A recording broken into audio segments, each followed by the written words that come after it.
بسم اللہ الرحمن الرحیم۔ بھید، اسرار سے بھرا ایک حیرت انگیز ناول۔ جوزف اور اس کے ساتھیوں نے تمام انتظامات کر لیے تھے، اور یہ سب انتظامات بڑی محنت سے کیے گئے تھے۔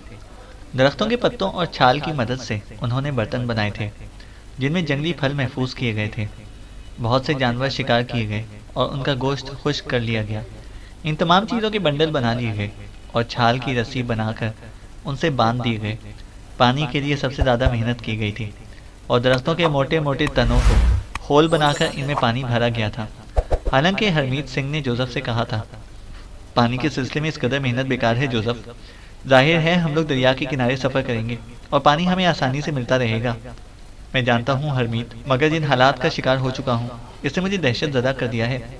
ہمیں بھوک کے عالم میں جو وقت گزارنا پڑا ہے تم اس کا تصور بھی نہیں کر سکتے۔ کچھ وقت تو ہم نے اس طرح گزارا تھا کہ میں نے اپنی اور اپنے ساتھیوں کی موت کا یقین کر لیا تھا۔ ہم بھوک اور پیاس کے عالم میں مر رہے تھے۔ ڈیئر ہرمیت، میں خود کو کبھی معاف نہیں کر سکوں گا۔ مجھے اپنی دنیا میں سب کچھ حاصل تھا، مگر میری دیوانگی نے یہ دن دکھایا ہے، جوزف نے کہا تھا۔ تاہم ہرمیت کے سمجھانے بجھانے سے پانی کے یہ وزنی برتن کم کر دیے گئے۔ تیاریاں مکمل ہو چکی تھیں اور اب جوزف واپسی کے سفر کے لیے تیار تھا۔ اس پر عجیب سی کیفیت طاری تھی، یہاں تک کہ ایک صبح وہ لوگ وہاں سے چل پڑے۔ خوراک کے بنڈل سب نے اپنے شانوں پر باندھ دیے تھے، اور اس وزن کی وجہ سے ان کی رفتار بہت سست تھی، لیکن کسی نے بھی اس بوجھ سے تعرض نہ کیا۔ حمید اور نمران نے بھی اپنے حصے کا بوجھ اٹھایا۔ دریا کے اس وسیع و عریض پہاڑ کے کنارے کنارے سفر کا آغاز ہوا، اور کئی دن کے بعد حمید اور نمران نے اس سے آگے کی جگہ دیکھی تھی۔ یہاں تو پانی کا بہاؤ نہ ہونے کے برابر تھا، اور وہ ان وسعتوں میں پھیل گیا تھا۔ بڑی بڑی چٹانوں نے ان کا راستہ روک کر اس کی قوت کو مفلوج کر دیا تھا، لیکن جو یہ آگے بڑھتے رہے انہیں پانی کے صحیح بہاؤ کا اندازہ ہونے لگا۔ حمید اور نمران خاص طور سے دریا کی اس روانی سے متاثر تھے، اور قدرت کے اس معجزے کا نظارہ کر رہے تھے جس نے انہیں زندہ کر رکھا تھا، ورنہ اس شدید ترین بہاؤ میں تو ان دو نازک انسانی جسموں کا زندہ بچ جانا ایک ناممکن عمل تھا۔ اور حیرت کی بات یہ تھی کہ انہیں کوئی شدید زخم بھی نہیں آیا تھا، ورنہ چٹانیں جگہ جگہ ابھری ہوئی تھیں، اور پانی کا بہاؤ کسی بھی جگہ کسی چٹان پر پٹک کر ان کے جسموں کو پاش پاش کر سکتا تھا۔ دیر تک ہرمیت سنگھ اور نمران کے ساتھ ساتھ سفر کرتے رہے۔ پھر جوزف نے ہرمیت کو آواز دی، اور ہرمیت آگے بڑھ کر جوزف کے ساتھ ساتھ چلنے لگا۔ جو ہی ہرمیت سنگھ آگے بڑھا، نورینا اپنی جگہ چھوڑ کر نمران کے نزدیک پہنچ گئی۔ اس کے شانوں پر بھی وزن لدا ہوا تھا، لیکن دوسرے لوگوں سے کافی کم تھا۔ اس نے تھکے تھکے انداز میں کہا، میں اس وزن کو لے کر زیادہ دور تک نہ چل سکوں گی۔ نورینا نے کہا، لاؤ یہ بیگ کھول کر مجھے دو، نمران نے کہا، اور نورینا اسے دیکھ کر مسکرانے لگی۔ یہ بوجھ تو میں تم پر بھی نہیں لادنا چاہتی، لیکن میری زندگی کا بوجھ تمہیں ضرور سنبھالنا پڑے گا، نورینا نے کہا۔ نمران نے کوئی جواب نہیں دیا۔ وہ گردن گھما کر جولن کی طرف دیکھنے لگا، جس کی آنکھوں میں اسے نفرت کی آگ سلگتی محسوس ہو رہی تھی۔ اس نے چند لمحات کے بعد مسکراتے ہوئے کہا، مجھے یقین ہے کہ اس کی نوبت نہیں آئے گی، نمران نے کہا۔ کیا مطلب؟ نورینا کی مسکراہٹ کافور ہو گئی۔ جولن کی آنکھوں میں سلگتی ہوئی آگ یہ بتاتی ہے کہ وہ شاید اس جنگل میں ہی ہمارا تمام حساب کتاب مکمل کر دے گا، نمران نے کہا، اور نورینا کے ہونٹ سکڑ گئے اور وہ چند لمحات خاموش رہی۔ پھر اس نے سرد لہجے میں کہا، میں نے مصلحتاً اسے ابھی تک زندہ رہنے دیا ہے، نمران، ورنہ وہ زندگی کے بوجھ سے آزاد ہو چکا ہوتا۔ تاہم تم فکر مت کرو، اس کی زندگی بہت مختصر رہ گئی ہے، نورینا نے کہا۔ ارے تم تو سنجیدہ ہو گئی۔ میں نے یہ بات بطور مذاق کہی تھی۔ نہیں نورینا، بالکل نہیں۔ تمہارے ہاتھوں جیولن کو کوئی نقصان نہیں پہنچنا چاہیے۔ تمہارا کیا خیال ہے؟ میں چوہا ہوں، اگر اسے کوئی حرکت کی تو میں اسے خود سبق دے سکتا ہوں، نمران نے کہا۔ وہ تمہارا دشمن ہے، نورینا بولی۔ اسے میں خود ہی سنبھال لوں گا، تم اطمینان رکھو، نمران نے کہا۔ ویسے وہ اب کچھ سوچنے پر مجبور ہو گیا تھا۔ نورینا کا ٹائپ اس کی سمجھ میں آ رہا تھا۔ یہ لڑکی جنونی جذبے رکھتی تھی اور نمران سے بہت متاثر ہو گئی تھی۔ ظاہر ہے اس کی محبت کا جواب محبت سے نہیں دے سکتا تھا۔ اس نے تو محبوب کی خاطر زندگی داؤ پر لگا دی تھی، اور اس کی تنہائیاں عائشہ کی روشنی سے منور تھیں۔ اس کی یاد ہر لمحہ نمران کے دل میں سلگتی رہتی تھی، لیکن نورینا سے انحراف خطرناک ہو سکتا تھا، اور ابھی حالات اس بات کے متقاضی تھے کہ ان لوگوں کا ساتھ رہے۔ چنانچہ اسے ہوشیاری سے کام لینا پڑا تھا، ورنہ ضرور کوئی المیہ جنم لیتا۔ وہ جیولن کو بھی اپنی ذات کی وجہ سے کوئی نقصان نہیں پہنچانا چاہتا تھا، حالانکہ اس نے اسے پہلی ملاقات میں سمجھایا تھا۔ لیکن نورینا کی یہ یگانگت کو برداشت نہیں کر پا رہا تھا۔ بہرحال یہ مسئلہ بھی کم از کم ذہن کو مصروف رکھنے کا باعث بن گیا تھا اور وقت گزارنے کے لیے برا نہ تھا۔ پورے دن کا سفر ختم ہو گیا اور جس جگہ رات ہوئی وہاں دریاؤں کا بہاؤ طوفانی تھا۔ تیز آوازیں ابھر رہی تھیں اور فضا میں ایک گڑگڑاہٹ یہاں موجود تھی۔ یہاں رک کر جوزف نے کہا، ہمیں دریا سے کافی دور ہٹنا ہوگا ورنہ پانی کا شور کسی کو سونے نہ دے گا۔ رات اگر پرسکون گزر جائے تو دوسری صبح کا سفر کی رفتار بہتر رہے گی، جوزف بولا۔ اس میں حرجی کیا ہے؟ صبح کو دریا کا کنارہ پھر سے حاصل کیا جا سکتا ہے۔ جس جگہ رات ہوئی تھی وہاں رویدگی بہت کم تھی۔ وہ دریا سے اتنی دور نکل آئے کہ پانی کا شور بہت مدھم ہو گیا اور پھر ایک بڑے ٹیلے کی آڑ میں ڈیرے ڈال دیے گئے۔ کافی وزن ہونے کے باوجود بڑی پامردی سے سفر کیا گیا اور رفتار خاصی تیز رکھی گئی، لیکن چونکہ وہ خوب آرام کر چکے تھے اس لیے اس سفر نے کسی کو نڈھال نہیں کیا تھا۔ بڑی احتیاط سے خوراک تقسیم کی گئی اور پھر وہ لوگ اپنی اپنی پسند کی جگہ منتخب کر کے آرام کرنے لیٹ گئے۔ موسم خوشگوار اور خنک تھا اور آسمان پر چاند نکلا ہوا تھا۔ تیز چاندنی نے ماحول کو روشن کر دیا تھا۔ خوشگوار ہواؤں نے اثر دکھایا اور بہت سے لوگ سو گئے۔ نمران کی آنکھوں میں بھی نیند آنے لگی تھی، لیکن وہ پوری طرح نیند کے آغوش میں نہ پہنچا تھا کہ کسی کی آہٹ سے اس کی آنکھ کھل گئی۔ اتفاق سے نگاہوں کا جو زاویہ تھا نورینا اسی جگہ تھی۔ چاندنی میں نمران نے اسے بخوبی دیکھ لیا تھا اور پھر وہ ٹیلے کی آڑ میں روپوش ہو گئی۔ نمران اچھل کر بیٹھ گیا۔ اس کے ذہن میں ایک خیال آیا تھا۔ دوسرے لمحے اس نے اپنی جگہ چھوڑ دی اور پھرتی سے اس طرف کو لپکا جدھر نورینا گم ہوئی تھی۔ یہاں پہنچا تو اس نے نورینا کو آگے بڑھتے دیکھا۔ اس سے کافی فاصلے پر نمران کو ایک انسانی وجود نظر آیا اور تیز چاندنی میں نمران نے اسے پہچان لیا۔ وہ جیولن ہی تھا۔ یہ دونوں دیوانے ضرور کوئی گل کھلائیں گے، نمران نے سوچا، اور پھر وہ تیزی سے آگے بڑھنے لگا۔ نورینا بھی تیز رفتاری سے جیولن کا تعاقب کر رہی تھی۔ ضرور اس کے ارادے خطرناک تھے۔ نمران کی رفتار تیز ہو گئی۔ نورینا نے دوڑنا شروع کر دیا اور اس کے دوڑنے کی وجہ نمران کی سمجھ میں آ گئی تھی۔ جیولن نگاہوں سے روپوش ہو گیا تھا۔ مجبوراً نمران کو بھی دوڑنا پڑا۔ آگے کسی قدر ڈھلان تھی اور ان ڈھلانوں میں بڑی بڑی چٹانیں نظر آ رہی تھیں۔ یہاں پہنچ کر نمران رک گیا۔ جیولن ان چٹانوں کی آڑ میں ہو گیا تھا۔ اس نے نورینا کو دیکھا جو ایک جگہ رک کر ادھر ادھر نظریں دوڑا رہی تھی۔ پھر وہ ایک اونچی جگہ پر کھڑی ہو گئی۔ غالباً جیولن اس تعاقب سے واقف ہو گیا تھا۔ اسے خود کو نورینا کی نگاہوں سے روپوش کر لیا تھا۔ کافی دیر اسی طرح گزر گئی۔ نورینا چٹان سے اتر کر ادھر ادھر بھٹکنے لگی۔ اس طرح مزید کچھ وقت گزر گیا۔ نمران نے خود کو نورینا کی نظروں سے پوشیدہ رکھنے کے لیے ایک اونچی چٹان کی آڑ لی اور یہاں سے اس کی کارروائی دیکھ رہا تھا۔ پھر نورینا اس تلاش سے مایوس ہو گئی اور نمران نے اسے واپس پلٹتے ہوئے دیکھا۔ وہ فیصلہ نہ کر پایا کہ اب اسے کیا کرنا چاہیے۔ نورینا کو سمجھاتا بھی تو کس طرح؟ دونوں پر ہی جنون طاری تھا۔ نورینا بہت دور نکل گئی۔ نمران نے خود بھی واپسی کا فیصلہ کیا، لیکن ابھی وہ ایک قدم ہی آگے بڑھا تھا کہ اچانک ایک آہٹ ہوئی اور اس کے ساتھ ہی چاندنی نے ایک انسانی سایہ پیش کیا جس نے چٹان کی بلندی سے نمران پر چھلانگ لگائی تھی۔ شہباز خان ساکت کھڑا رہ گیا تھا۔ گردارہ احاطے سے باہر نکل گیا تھا۔ پھر کچھ فائروں کی آوازیں ابھری اور اس کے بعد خاموشی چھا گئی۔ یہ حملہ کچھ سمجھ میں نہیں آیا تھا۔ کون لوگ ہو سکتے ہیں؟ کیا کرنل مقبول اور مگر کون؟ ہو سکتا ہے وہ دیوانہ جوزف ہو۔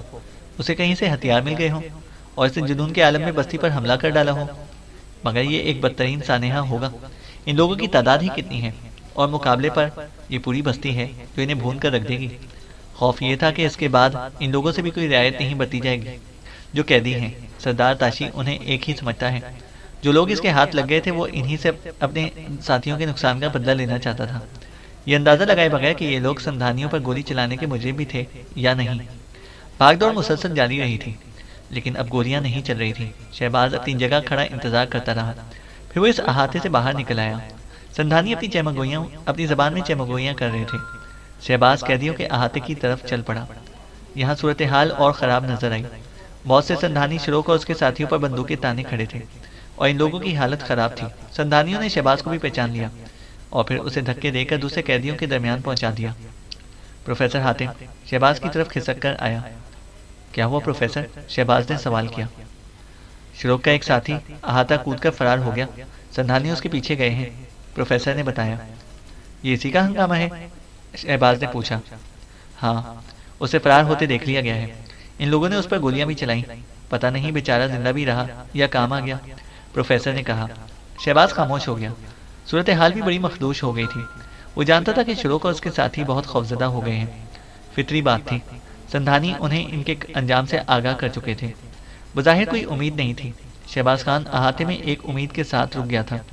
نوجوان سندھانی اسے کچھ مطلون نظر آیا تھا اور شہباز کسی طرح اسے پھنسانے کے چکر میں تھا، لیکن اس ہنگامے نے اسے کامیاب نہ ہونے دیا۔ شروق بزدل انسان تھا، اس کی حالت بہت ابتر تھی۔ شہباز کے دیکھنے کے باوجود اس کے پاس نہیں آ سکا تھا۔ شہباز خود ہی اس کے پاس پہنچ گیا۔ مستان بھی شروق کے پاس ہی موجود تھا۔ سوری میرے دوست، سوری مسٹر شہباز، میرے اعصاب بیکار ہو گئے ہیں، میں اٹھ نہیں سکتا، شروق نے کہا۔ تمہیں اس قدر خوفزدہ نہیں ہونا چاہیے شروق، شہباز نے کہا۔ اب زندگی کی کیا امید رہ گئی ہے؟ اب تو وہ ہمیں بہت جلد ہلاک کر دیں گے، شروق نے کہا۔ کون فرار ہوا ہے؟ شہباز نے پوچھا۔ جیسم، اس پر دیوانگی طاری ہو گئی تھی، بھلا بھیڑیوں کے اس غول سے وہ کس طرح نکل سکتا ہے؟ اب تک وہ اسے چیر پھاڑ چکے ہوں گے، بے وقوف جیسم۔ مگر یہاں سب زندگی سے مایوس ہیں۔ کچھ کرو شہباز، مجھے بچا لو، میں مرنا نہیں چاہتا، شروق نے کہا۔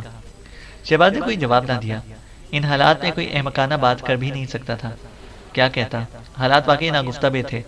پھر احاطے میں طوفان آ گیا۔ سندھانی سردار تاشی دوڑتا ہوا اندر داخل ہوا اور ان لوگوں کو دیکھ کر زور زور سے چیخنے لگا۔ بہت سے سندھانیوں نے ان سب کو جکڑ لیا اور پھر ان کے ہاتھوں پاؤں رسیوں سے باندھے جانے لگے۔ ان کی یہ مختصر آزادی بھی ختم ہو گئی تھی۔ سردار تاشی نے چرن گپتا اور شروق کے کچھ ساتھیوں کو لاتے بھی ماری۔ شہباز کو بھی باندھ کر رکھ دیا گیا تھا۔ اب کچھ بھی نہیں کہا جا سکتا تھا۔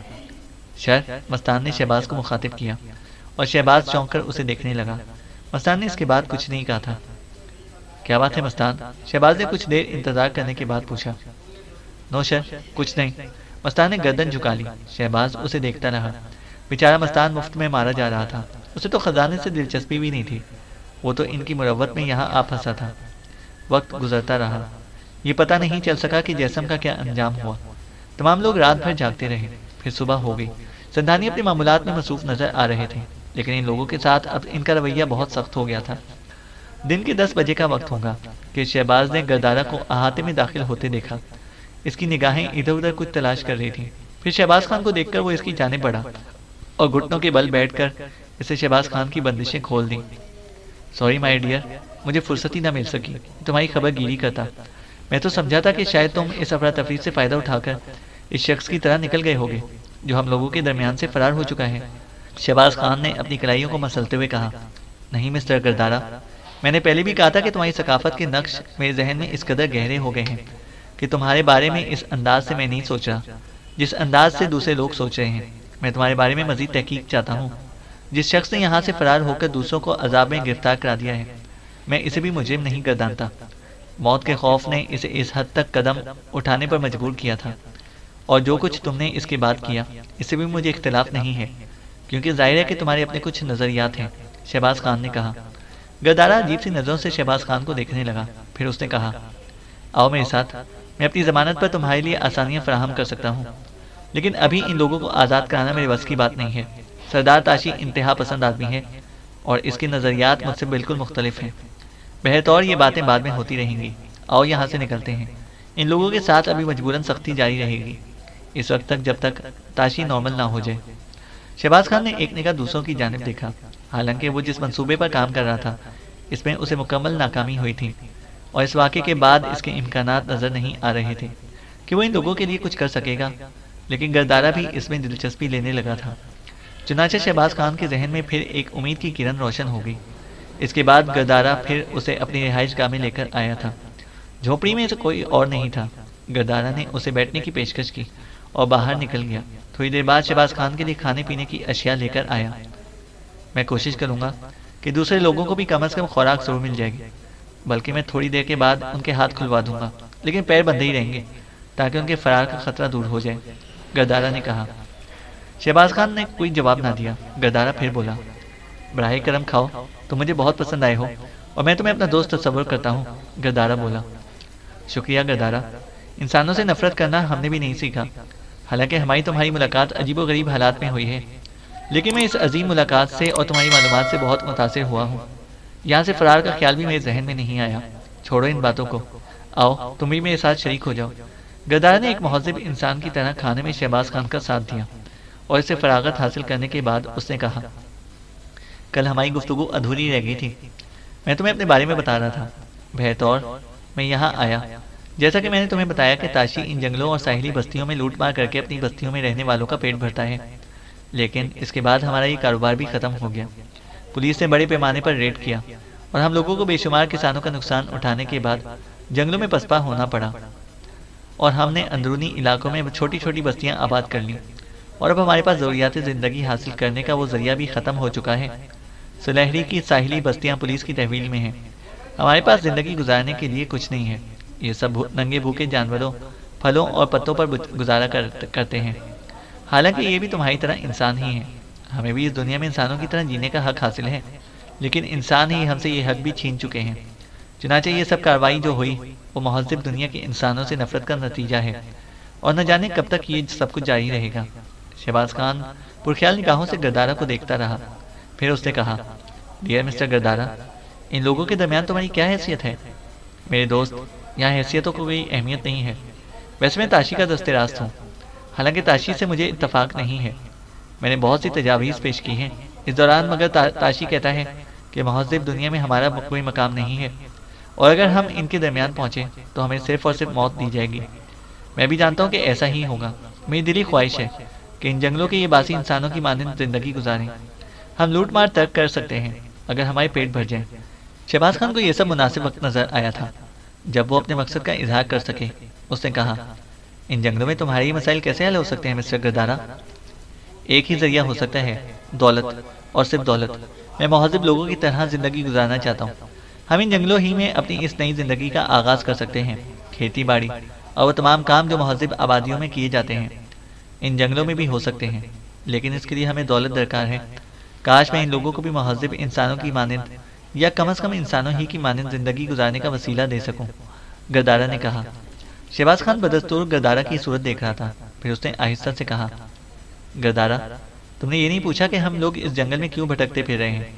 گردارہ کے ہونٹوں پر مسکراہٹ پھیل گئی۔ اس نے کہا، میں جانتا ہوں کہ جب انسان آسائشوں سے اکتا جاتا ہے تو پھر وہ اپنے لیے ایسے ہی راستے تلاش کرتا ہے، گردارہ نے کہا۔ نہیں، ایسی کوئی بات نہیں ہے۔ ہم لوگ ان جنگلوں میں ایک عظیم الشان خزانے کی تلاش میں آئے ہیں، شہباز خان نے کہا۔ گردارہ نے شہباز خان کی صورت دیکھی، اس کے چہرے پر ایک دم سنسنی سی پھیل گئی، پھر وہ سسراتے ہوئے لہجے میں بولا، خزانہ؟ ہاں، ایک عظیم الشان خزانہ جس کی وسعت ناقابل یقین ہے اور جس کے نشانات مل چکے ہیں، شہباز خان نے کہا۔ کیا وہ خزانہ سلیحری کے جنگلات میں ہے؟ گردارہ نے پوچھا۔ ہاں ڈیئر گردارہ، اس میں کوئی شک نہیں ہے، شہباز خان نے کہا۔ تب تو وہ خزانہ ہمارا ہے، تمہاری دنیا اس کی حقدار نہیں ہے مسٹر شہباز، وہ خزانہ ہماری ملکیت ہے، گردارہ نے کہا۔ خزانہ اس کی ملکیت ہوتا ہے جو اسے تلاش کر لے۔ ہم لوگ یہاں کئی پارٹیوں کی شکل میں آئے ہیں، اور یہ پارٹیاں ایک دوسرے کی دشمن ہیں۔ جن لوگوں نے سندھانیوں کو ہلاک کیا وہ ہم نہیں تھے، بلکہ وہ دوسری پارٹیاں تھیں جو ہم سے بھی اسی طرح جنگ کرتی آئی ہیں۔ اگر ہم یہ بات تم سے کہتے تو شاید تم مانتے نہیں، لیکن اب چونکہ تم نے مجھے دوستانہ طور پر بات کرنے کا موقع دیا ہے تو میں تمہیں یہ بات بتا رہا ہوں۔ جنگلوں میں کئی پارٹیاں موجود ہیں، ان میں ہمارے بھی کچھ آدمی ہیں جو ہم سے بچھڑ گئے ہیں، اور یہ سب اسے عظیم الشان خزانے کی تلاش میں ہیں، لیکن خزانے کے صحیح راستے میرے ساتھیوں کو معلوم ہیں۔ کاش ہم اس طرح نہ بھٹکتے اور ان خزانوں تک پہنچ سکتے، شہباز خان نے کہا۔ گردارہ کا چہرہ سرخ ہو گیا اور اس کی آنکھیں شیشے کی گولیوں کی مانند چمک رہی تھیں، پھر اس نے کہا، اس کا مطلب ہے کہ اگر وہ خزانہ ہمارے ہاتھ لگ جائے تو میری تمام آرزویں پوری ہو سکتی ہیں، لیکن خزانے کے راستے، اس تک پہنچنے کا ذریعہ، گردارہ بولا۔ گردارہ، اگر تم چاہو تو ہم سودا کر سکتے ہیں، بشرط یہ کہ تمہاری اپنی یہ خواہش ہو، شہباز خان نے کہا۔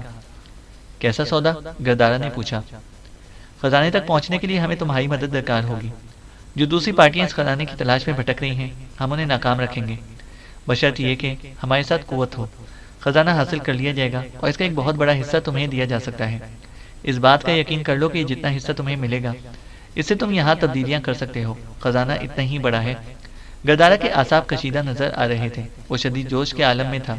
اسے دانت بھینچتے ہوئے کہا، مجھے وہ خزانہ درکار ہے، میں وہ خزانہ حاصل کرنا چاہتا ہوں۔ یہ تو میری زندگی کا سب سے بڑا مقصد ہے کہ میں اپنی قوم کو اس قابل بنا سکوں کہ وہ بھی انسانوں کی مانند جی سکیں، گردارہ نے کہا۔ اس کے لیے ایک دوست کی حیثیت سے میں تمہارا ساتھ دوں گا۔ اس کے لیے تمہیں میرے تمام ساتھیوں کو موت سے بچانا ہوگا۔ اگر تم اسے کوئی فریب تصور کرتے ہو تو یہ صرف تم پر منحصر ہے۔ اس میں کوئی شک نہیں کہ میں بھی اپنے ساتھیوں کی موت نہیں چاہتا، لیکن اس کے عوض میں تمہیں اس عظیم الشان خزانے کا ایک بہت بڑا حصہ دینے کے لیے تیار ہوں۔ اگر تمہارا ذہن گواہی دے تو میری اس پیشکش کو قبول کر لینا، ورنہ ظاہر ہے کہ میں تمہیں کسی اقدام سے روک نہیں سکتا۔ شہباز خان نے کہا۔ گردارہ گہری نگاہوں سے شہباز خان کا جائزہ لے رہا تھا، پھر اس نے شہباز خان کے بازو پر ہاتھ رکھتے ہوئے کہا، نہیں دوست، پتہ نہیں کیوں مجھے تم پر اعتماد محسوس ہوتا ہے، لیکن یہ سب اتنا مشکل ہے کہ میں تمہیں بتا نہیں سکتا۔ سردار تاشی انتہا پسند ہے، وہ اپنی روایتوں سے ہٹنا نہیں جانتا، وہ تم سے انتقام لینے کا خواہاں ہے، اور اگر میں یہ تجویز اس کے سامنے پیش کر دوں تو وہ صرف یہ سوچے گا کہ تم اپنے ساتھیوں کی زندگی بچانا چاہتے ہو اور اس طرح ہمارے چنگل سے نکل جانے کی فکر میں ہو۔ لیکن میری سوچ مختلف ہے، میں ہر خطرہ مول لینے کے لیے تیار ہوں اگر میرے ساتھیوں کو بہتر زندگی مل سکے۔ لیکن سردار تاشی، وہ کسی قیمت پر یہ بات نہیں مانے گا، لیکن میں اس سنہرے موقع کو ہاتھ سے نہیں جانے دوں گا۔ مسٹر شہباز، مجھے مشورہ دو کہ اس کے لیے مجھے کیا کرنا چاہیے، گردارہ نے کہا۔ آخری بار تم سے یہ سوال کر رہا ہوں مسٹر گردارہ کہ کیا تم اپنے گروہ کے ساتھ ہمارا ساتھ دے سکتے ہو؟ کیا تم ہم پر یقین کر سکتے ہو؟ شہباز خان نے پوچھا۔ میں ذرا مختلف طرح کا انسان ہوں، جو فیصلہ کر لیتا ہوں وہ غلط ہو یا صحیح اس پر قائم رہتا ہوں، اور میں تم پر اعتماد کر چکا ہوں۔ تمہارے ہاتھوں اگر کوئی نقصان اٹھایا تو کوئی بات نہیں، یہ سوچوں گا کہ بالآخر زندگی اسی انداز میں ختم ہونی تھی، اور اگر کچھ حاصل ہو گیا تو میری خوشیوں کا کوئی ٹھکانہ نہ ہوگا۔ شہباز خان چند لمحات خاموشی سے سوچتا رہا، پھر اس نے کہا، تو پھر ٹھیک ہے، سردار تاشی کو تم کس طرح تیار کرتے ہو یہ تمہارا اپنا مسئلہ ہے، لیکن اگر تم ان تمام کوششوں میں کامیاب ہوگے تو تمہیں ان خزانوں تک لے کر جانا میری ذمہ داری ہے۔ شہباز خان نے کہا۔ تاشی، نہیں ڈیئر شہباز، اس کی زندگی میں یہ سب کچھ ناممکن ہے، اب تاشی کو مر جانا چاہیے۔ میں نے پہلے بھی بارہا یہ بات سوچی ہے کہ وہ مجھے اپنی زندگی میں کبھی کچھ کرنے نہیں دے گا جو میں اپنی قوم کے لیے کرنا چاہتا ہوں، گردارہ بولا۔ اور یہ بات تم بڑے اعتماد سے کہہ رہے ہو، شہباز خان نے کہا۔ جانتا ہوں، میں جانتا ہوں کہ تم کسی طرح میرے لیے نقصان دہ ثابت نہیں ہو سکتے۔ ٹھیک ہے مسٹر شہباز، اب میں تم سے اس وقت ملاقات کروں گا جب اپنے تمام مسائل پر قابو پا لوں گا۔ اور سنو، میں تمہارے سب ساتھیوں کے ہاتھ کھلوائے دے رہا ہوں، انہیں خوراک بھی بھجواتا ہوں۔ براہ کرم جس طرح بھی ممکن ہو سکے اس وقت تک اپنے ساتھیوں میں کوئی انتشار نہ پیدا ہونے دینا، جب تک میں اپنے مقصد میں کامیاب نہ ہو جاؤں، گردارہ نے کہا، اور شہباز خان نے گردن ہلا دی۔ ٹھیک ہے۔ تاریکیاں چھٹ گئیں اور روشنیاں پھیل گئیں۔ کرنل نے آنکھیں کھول کر ماحول کا جائزہ لینا چاہا، لیکن آنکھوں کے سامنے ماحول واضح نہ ہو سکا۔ ایک دھندلاہٹ سی چھائی ہوئی تھی۔ حواس کچھ اور آگے جاتے تو قوت شامہ نے خواب دکھانے شروع کر دیے۔ یہ گوشت بھننے کی خوشبو تھی۔ کرنل مقبول، ایک آواز بہت قریب سے ابھری، اور کرنل مقبول نے زور سے آنکھیں بھیج کر کھولی۔ ایک چہرہ اس کی نگاہوں کے سامنے تھا، لیکن نقوش نظر نہیں آ رہے تھے۔ شاید میری بینائی ساتھ چھوڑ گئی ہے، کرنل کی بھررائی ہوئی آواز سنائی دی۔ اوہ نہیں، شدید بھوک نے تمہاری یہ کیفیت کر دی ہے۔ آؤ، میرا سہارا لے کر اٹھو۔ نرم ملائم ہاتھ نے کرنل کو سہارا دیا اور کرنل اٹھ کر بیٹھ گیا۔ سر چکرا رہا تھا۔ تم بیٹھو، میں تمہارے لیے گوشت لاتی ہوں۔ کرنل بیٹھا رہا۔ اب دھندلاہٹیں کچھ کم ہونے لگی تھیں، لیکن سر اب بھی چکرا رہا تھا۔ آنکھوں کے سامنے تمرے سے ناچ رہے تھے۔ بھوک واقعی شدید ہو چکی تھی۔ پھر اس نے ہاتھوں میں بھینچ لیا۔ بھوک بھی کیا چیز ہے، ساری تحریک چھین لیتی ہے اور اصلیت جاگنے لگتی ہے۔ کرنل گوشت سبورتا اور مادہ وزیں ہوتا گیا۔ پھر اسے اور گوشت دیا گیا، پھر پانی جو کسی برتن میں ہی تھا۔ اب تم تھوڑی دیر مزید آرام کرو، تمہاری حالت بہتر ہو جائے گی، اس آواز نے کہا، اور کرنل لیٹ گیا۔ نیند تو پوری ہو ہی گئی تھی، لیکن بدن اس طرح بے جان ہو رہا تھا جیسے تمام قوتیں ختم ہو گئی ہوں۔ دماغ شدید بوجھل ہوتا جا رہا تھا۔ پھر کافی دیر تک کرنل پر غنودگی سی طاری رہی۔ اس کے بعد اس کی کیفیت بہتر ہو گئی اور وہ اٹھ کر بیٹھ گیا۔ پراسرار عورت تھوڑے ہی فاصلے پر بیٹھی ہوئی ایک نوکدار پتھر سے زمین پر لکیریں بنا رہی تھی۔ تمہارے ساتھیوں میں ہرمیت سنگھ اور شہباز خان بھی تھے نا؟ کرنل حیرت سے اچھل پڑا۔ ہاں، وہ میرے ساتھ تھے۔ اس کے علاوہ میرا بیٹا نمران اور چند دوسرے افراد بھی تھے۔ عائشہ کے بارے میں بتا چکا ہوں۔ ہم اس لڑکی کے ماضی کا سراغ لگانے نکلے تھے۔ ان میں سے چند کسی خزانے کے چکر میں بھی تھے، کرنل مقبول نے کہا۔ ہاں، میں انہی کے بارے میں حساب لگا رہی ہوں۔ وہ سب زندہ ہیں جن کا تعلق تم سے ہے۔ ان میں تمہارا بیٹا نمران بھی ہے، اور وہ دوسرے بھی جو صرف خزانے کے چکر میں آئے تھے۔ صرف ان کے گروہ کے کچھ لوگ ہلاک ہو گئے ہیں، باقی سب زندہ ہیں۔ وہ آواز آئی۔ اور عائشہ؟ کرنل نے پرمسرت لہجے میں پوچھا۔ وہ بھی زندہ ہے، لیکن وہ اپنے دشمنوں کی قید میں ہے۔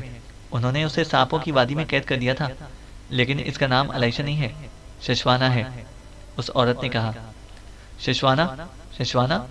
کیا تم واقعی اس کے ماضی کے بارے میں جانتی ہو؟ کرنل مقبول نے پوچھا۔ افسوس، میں تمہیں اس سوال کا جواب نہیں دے سکتی، اس کا راز اس جنگل کی امانت ہے، وہ عورت بولی۔ یہ کیا معمہ ہے، کبھی حل ہو سکے گا؟ کرنل مقبول نے کہا۔ یہ جواب بھی میرے لیے ممکن نہیں ہے، اس سے تمہاری جد و جہد کے راستے بند ہو جائیں گے، لیکن تم نے ششوانہ کے لیے جو کچھ کیا ہے اس پر لاتعداد انسان تمہارے احسان مند ہیں، تم ان کی نگاہوں میں ششوانہ کے محافظ ہو، وہ تمہیں قدر و منزلت کی نگاہوں سے دیکھتے ہیں، اس عورت نے کہا۔ میں تمہیں کس نام سے پکار سکتا ہوں؟ کرنل مقبول نے کہا۔ کشوتا، اس نے جواب دیا۔ تم کون ہو؟ کرنل نے یہ بے اختیار پوچھا، اور پھر وہ مسکرا دی، اور پھر اس نے کہا، جو جان لو اسے گراہ میں باندھ دو، اور جو نہ جان سکو اس کے لیے تجسس نہ کرو، وقت ہر راز کی اکت کشائی کر دیتا ہے، اور یہ کہانی وقت کی زبانی بہتر لگتی ہے، اور ابھی تمہیں کچھ اور جد و جہد کرنی ہے، یہ تمہارے لیے ضروری ہے اور کسی اور کے لیے بھی، کشوتا نے کہا۔ میرے سامنے جدوجہد کرنے کے راستے بھی تو ہوں، کرنل نے کہا۔ ہاں، یہ وقت سچ کا ہے، کشوتا بولی۔ تب میں آگ کے سمندروں میں بھی چھلانگ لگا سکتا ہوں، مجھے بتاؤ کہ مجھے کیا کرنا ہے، کرنل مقبول نے کہا۔ ہمیں یہاں سے آگے کا سفر کرنا ہوگا، لیکن خود کو بدل کر، بہت سی کٹھن منزلیں آئیں گی، لیکن سب ٹھیک ہو جائے گا، میرا علم یہی کہتا ہے، یہ سفر اب تمہارے لیے مشکل نہ رہے گا، میرے ساتھ آؤ، اس نے کہا، اور اٹھ کر کھڑی ہوئی۔